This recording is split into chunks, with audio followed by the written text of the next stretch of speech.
Projeto de lei é aprovado em sessão ordinária na Câmara Municipal de Cubatão. Brasil será o primeiro país do mundo com reconhecimento facial em apostas online. Receita Federal abre consulta ao primeiro lote residual do imposto de renda. E hoje falaremos da importância do check-up anual para a saúde dos pets no quadro Saúde Animal. Quinta-feira, 24 de outubro. Essas são as últimas notícias que está começando a partir de agora.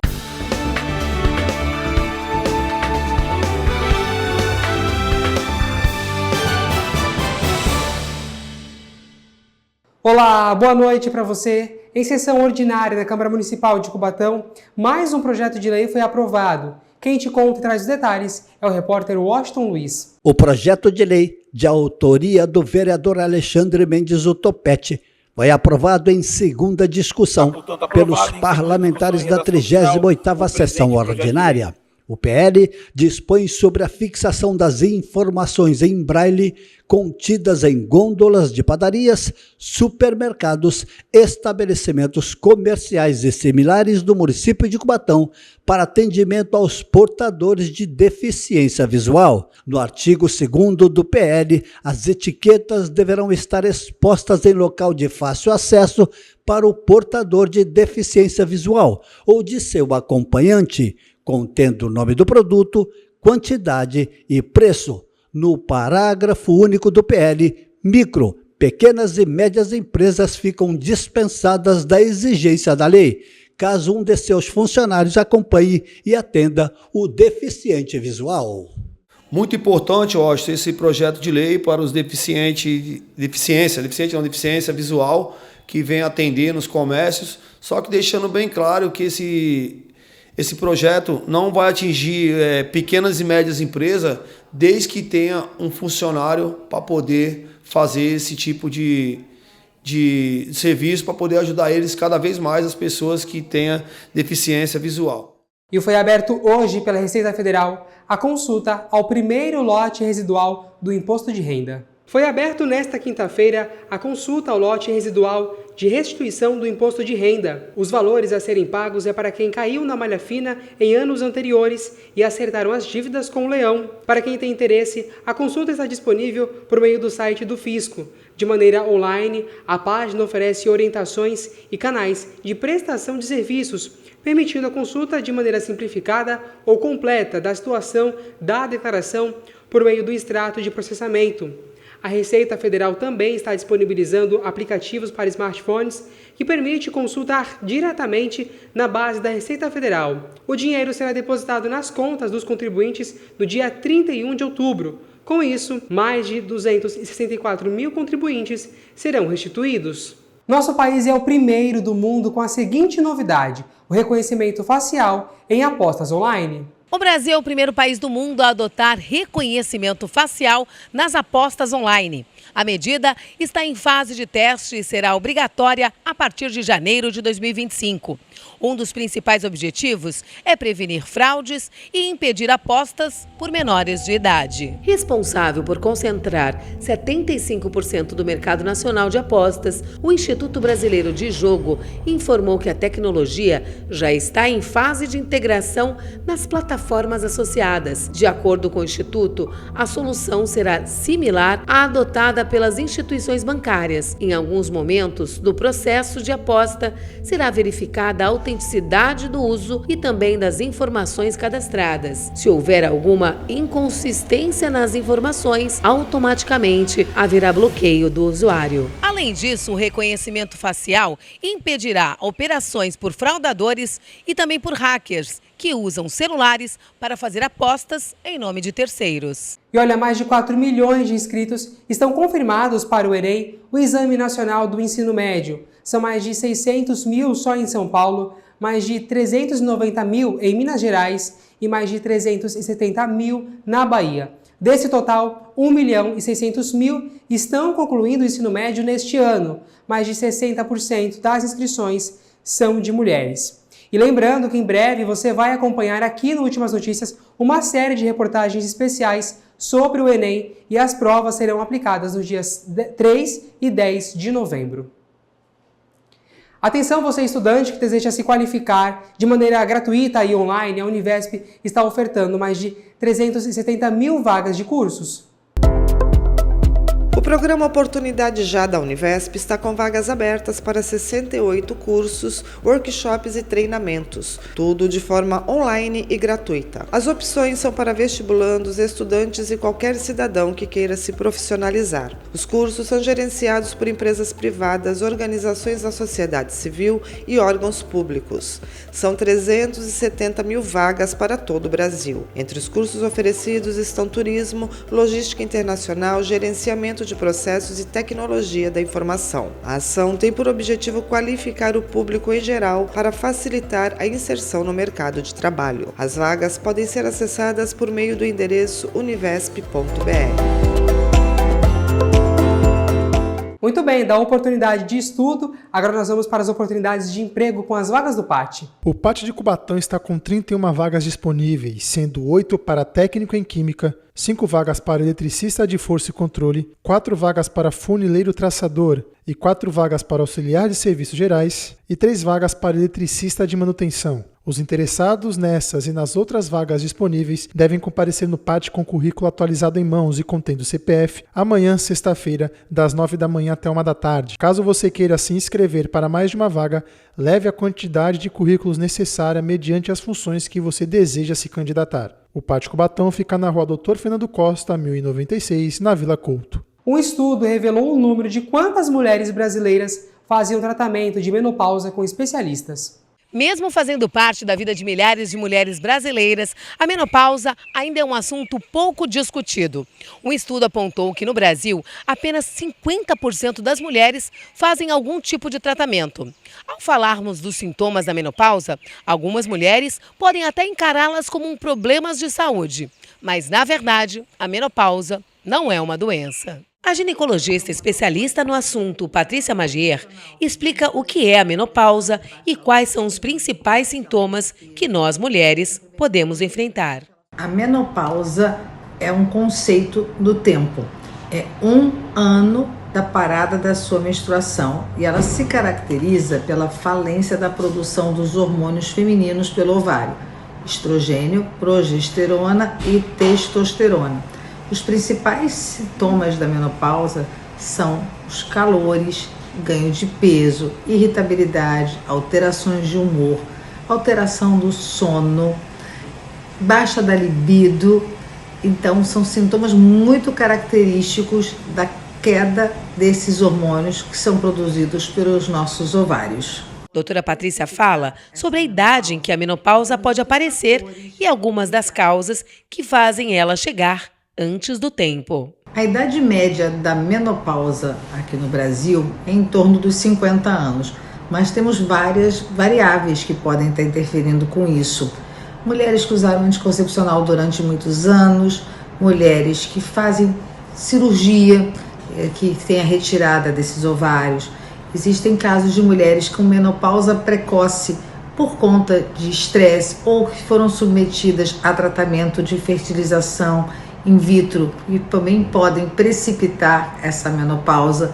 Então existem fatores ligados externamente à epigenética que podem estar interferindo com a idade média da menopausa, sabendo que a queda hormonal ela acontece até 10 anos antes da falência ovariana. Então você já tem alterações a partir de 10 anos antes de instalar a menopausa. A menopausa pode trazer vários impactos na vida da mulher, tanto na questão física como emocional. A menopausa ela pode trazer vários impactos, tanto na questão física quanto emocional da mulher. Durante muito tempo se atribuía que a menopausa estava associada ao processo de envelhecimento.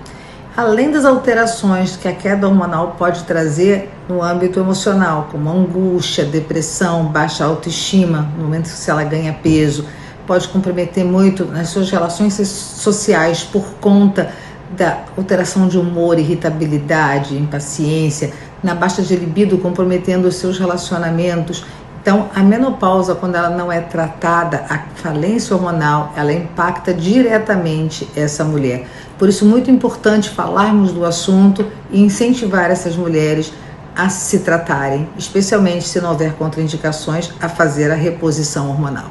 Especialistas afirmam que as mulheres precisam ter consciência de que a falta de cuidado ou até de conhecimento sobre o assunto afeta de forma geral a sua saúde e que cada paciente tem uma indicação diferente para cuidar deste momento da vida. Vale ressaltar que é importante procurar um médico para um acompanhamento clínico. E agora chegou a hora de saber como ficará o tempo na nossa região. Confira com a repórter Cris Castanheira na previsão do tempo.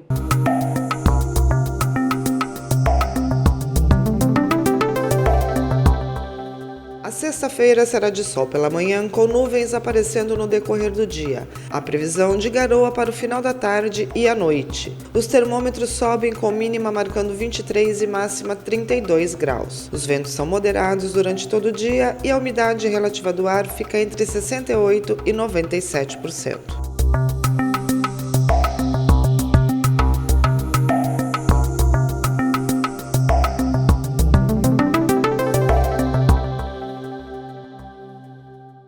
E atenção, você pai e mãe, essa notícia vai mexer com o bolso. Em busca de recuperar perdas da pandemia, as escolas particulares poderão subir em até 10% o valor na mensalidade para o ano que vem. O reajuste em mensalidades de escolas particulares podem sofrer um aumento de 8% a 10% em 2025. O patamar entra como o dobro para a inflação prevista pelo Banco Central no final deste ano, de 4,3%. Essa previsão foi realizada por uma consultoria especializada em instituições de ensino. A pesquisa feita pelo Instituto ouviu 680 escolas particulares em todas as regiões do Brasil. Minas Gerais deve ter os maiores reajustes com 10%. São Paulo, que concentra a maior parte das escolas particulares, espera um reajuste de 9,5%, seguido do Rio de Janeiro, com 9%. De acordo com a consultoria responsável pela pesquisa, são 3 os fatores considerados pelo reajuste: a inflação do período, os investimentos que são realizados pelas escolas e o reajuste no salário dos professores. O nível de correção das mensalidades é similar para a média encontrada em 2024, de 9,2%, como foi previsto pela consultoria no ano passado. Ainda de acordo com a pesquisa, esses percentuais para o ano que vem sinalizam uma estratégia das instituições privadas de ensino com foco em recuperar as perdas deixadas pela pandemia da Covid-19, quando houve uma redução no número de alunos e o aumento da inadimplência, além da oferta de descontos. Destaque entre os pesos pesados e com título mundial, morreu hoje, aos 66 anos, em São Paulo, o ex-boxeador Maguila. O sergipano José Adilson Maguila, conhecido no mundo do boxe como Maguila, morreu nesta quinta-feira em São Paulo. O atleta lutou 85 vezes na carreira e conquistou 77 vitórias. Entre os títulos, o pugilista conquistou o Mundial de Boxe em 1995 pela Federação Mundial de Boxe. Foi também campeão brasileiro, campeão sul-americano e campeão das Américas, além de outras marcas e títulos.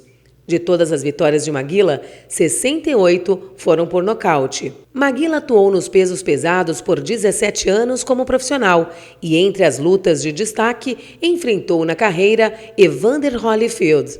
Desde 2013, foi diagnosticado com encefalopatia traumática crônica, que teria sido provocada em decorrência à sua atuação no boxe, com repetidas lesões na cabeça. Além da esposa, Maguila deixa 3 filhos. Os nossos sentimentos aos familiares e amigos. Voltamos já. A violência contra a mulher pode começar silenciosa e tomar um caminho perigoso, mas todos nós podemos ajudar, percebendo, enfrentando e interrompendo a violência antes que seja tarde. Se você sabe de algum caso, acolha a mulher, ligue 180 para se informar e denuncie a violência. Vamos agir, encarar e mudar essa realidade. Feminicídio zero. Nenhuma violência contra a mulher deve ser tolerada. Brasil, União e Reconstrução. Nós já estamos de volta com suas últimas notícias e agora é hora de falar dos pets no quadro Saúde Animal.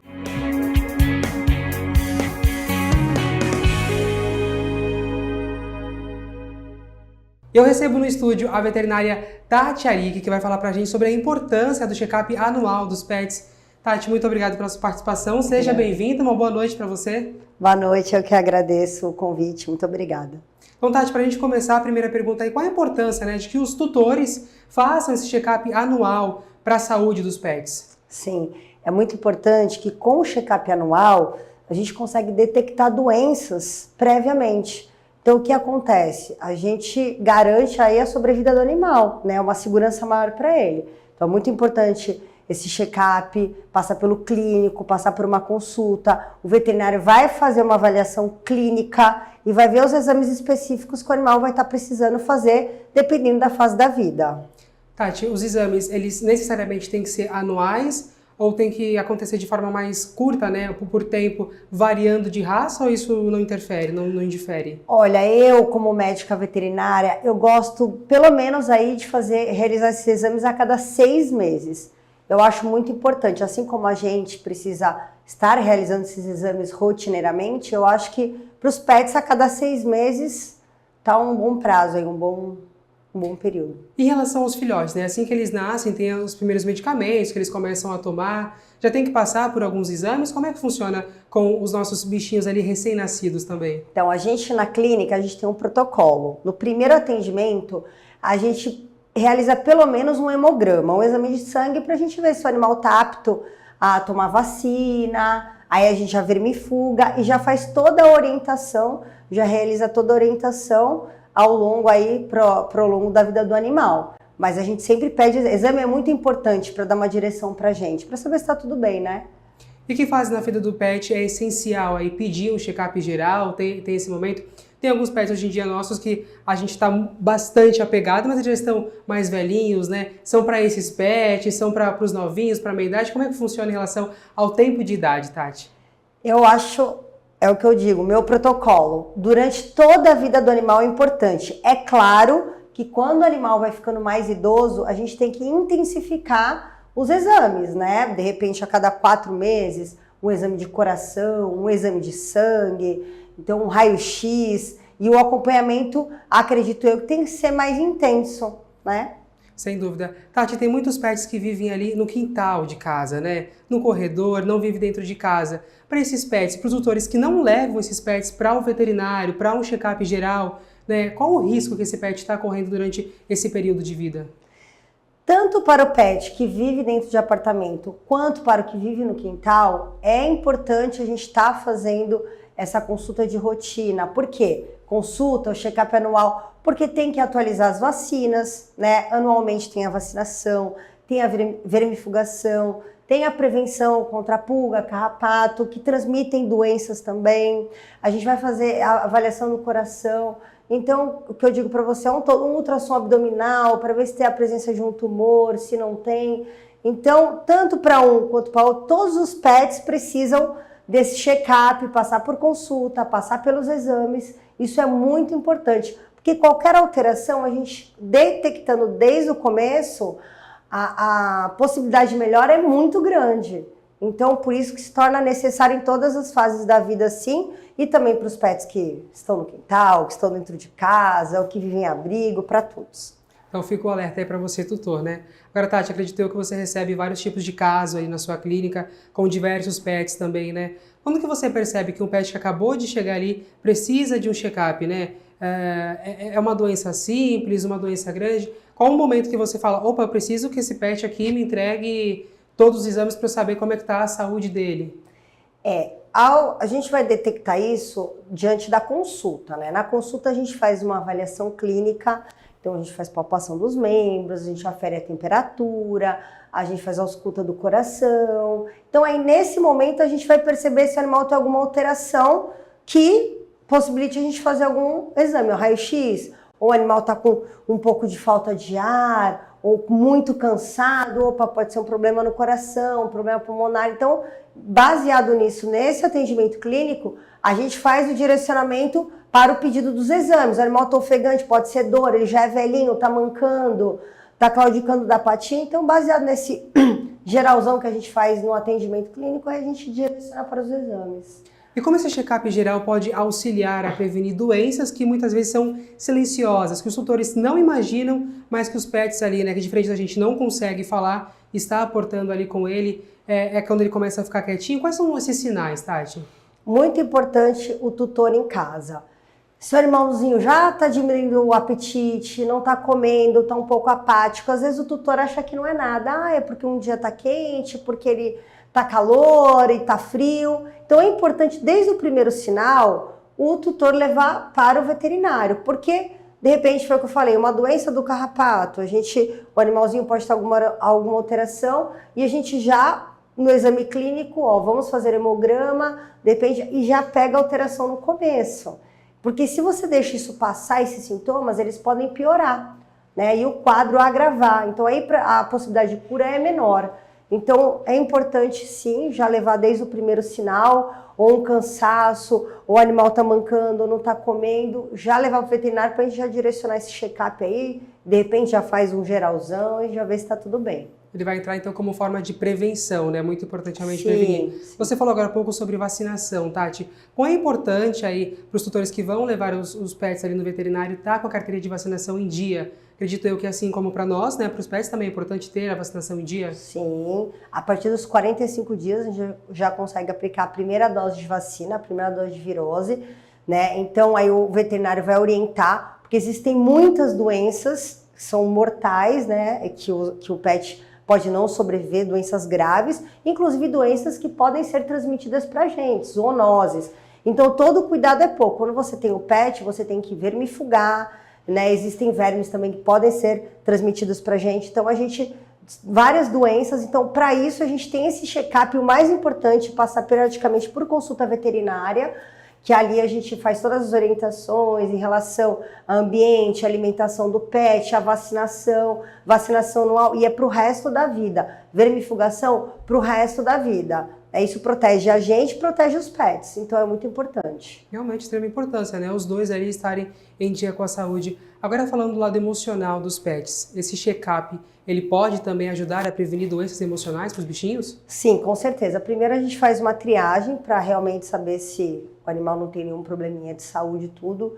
E aí a gente já parte para o lado emocional, porque muitos pets eles têm alteração sim, agressividade pode ser um dos sintomas, o animalzinho andar em círculo pode ser um dos sintomas também, lambedura excessiva das patas. Então são alguns sinais que isso pode bater um alerta, né? Então levar já no veterinário para ver o que vai precisar ser feito. De repente um adestrador, ou de repente alguma medicação que controle esse estado emocional e ver também o que está acontecendo ali no ambiente que pode ser melhorado, pode ser alterado.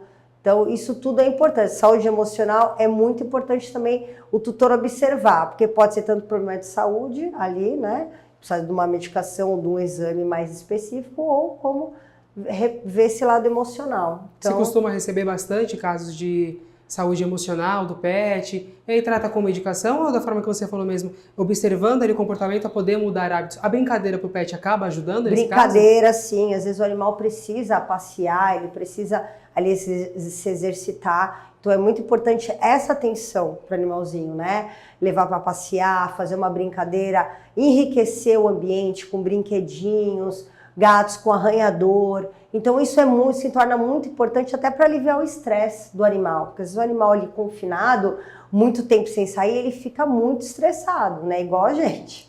Então a gente precisa disso. Mas em alguns casos mais específicos, em alguns casos mais graves, a gente tem que entrar com o uso de medicação também. Tá certo, Tati. Muito obrigado pela sua participação. Eu que agradeço. Aí pelas suas esclarecedoras questões aqui junto com a gente. Uma boa noite para você. Seja Obrigada. sempre bem-vinda. Obrigada, boa noite. O nosso N de hoje fica por aqui. Para você, uma ótima noite. Obrigado pela companhia. Até amanhã, 6h15. Tchau!